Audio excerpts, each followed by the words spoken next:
when my great-grandfather built our ranch over 120 years ago. It wasn't just land. It became the heart of our family, passed down through generations like a sacred trust. I grew up on that ranch, feeding the animals at sunrise and watching the fields turn golden under the setting sun.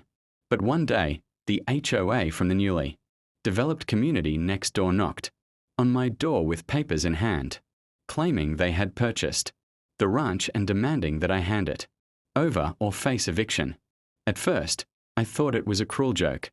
How could anyone buy something that had been in my family for over a century, with titles, deeds, and records proving ownership? Yet the HOA president insisted that the ranch was part of their planned development, and they threatened to take me to court if I didn't comply. Fear rippled through me, but I refused to be bullied. I hired a lawyer, gathered every historical document and deed my family had preserved, and prepared to fight for what was rightfully ours. In court, the HOA tried to intimidate me with their money and influence, painting me as someone standing in the way of progress. But the truth was on my side.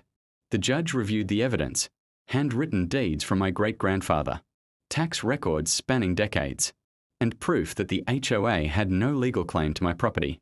In the end, the court ruled in my favor, declaring their so-called purchase fraudulent.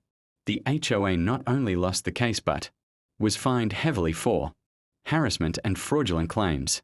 Walking back to my ranch that evening, I felt a weight lift from my shoulders. It wasn't just about keeping land, it was about honoring my family's legacy, standing up to greed, and proving that truth still matters in a world often swayed by power and money. The moral of the story is clear. Never allow intimidation or lies to strip you of what is rightfully yours.